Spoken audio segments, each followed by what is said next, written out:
What's good, YouTube? It's your boy G3 back with another video. Today we got NBA player called this FBI investigation, bro. Like, I ain't never heard about this. I don't know if y'all have, but let's get into it, bro. You're an NBA player, undrafted out of Beverly Hills. You've been grinding for 6 years as a pro, and finally you check in for your first big boy game and you're playing against Stephen Curry. You finally made it, your family's proud of you, and then your ex-girlfriend texts you and says she needs you to help her kill someone.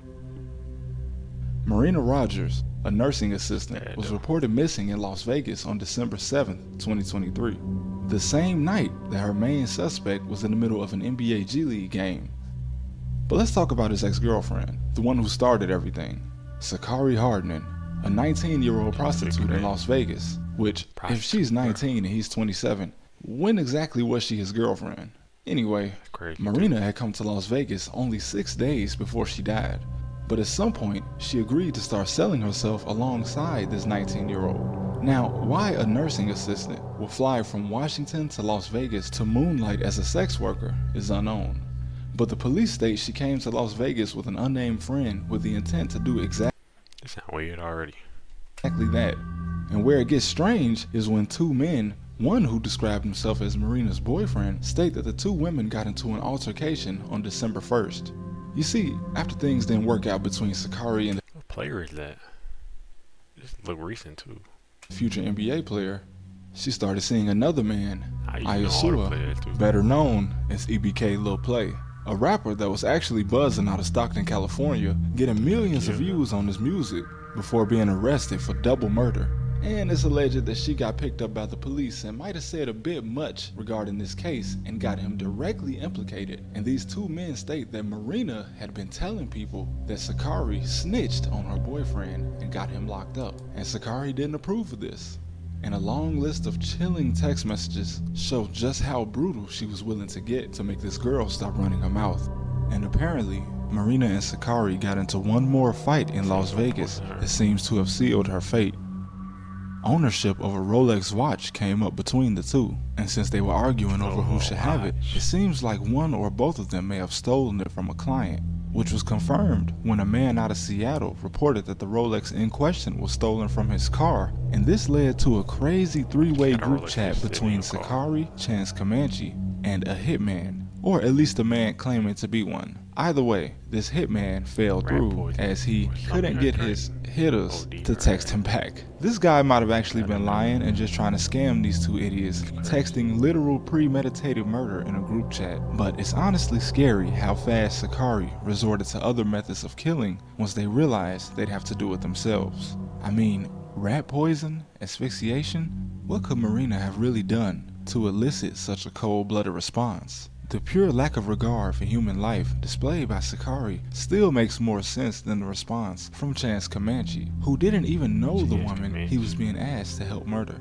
With everything going for him and his NBA career just beginning, is he really such a psychopath that he just simply didn't care? Or was he that enamored with a 19-year-old prostitute that he just blindly followed her? It was him, after all, that suggested how they actually went about killing her, stating, "I can do it from the back seat, like how killers do it in the movies."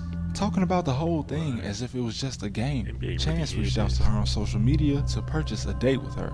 And on December 5th, already in Las Vegas with his team, he proceeded to put up 16 points, 6 rebounds, and 2 assists in a game that night. Immediately went back to the hotel after the game, where Sakari was waiting outside for him in her car. They were both then spotted on CCTV cameras when they stopped to buy alcohol before heading to the house. Now, since Sakari had told Marina that their client wanted to be kinky and tie them both up, she didn't think much when she saw a bag of zip ties in the car with them when she met them.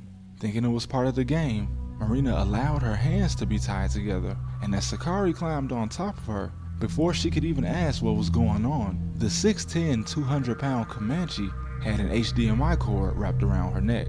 Now, interestingly, the police state that Chance actually let go while the victim was still alive and breathing, unable to go through with it. But of course, Sakari had planned this whole thing, so she grabbed the cord and finished the job herself, before dumping the body on the side of the road somewhere in Henderson, Nevada.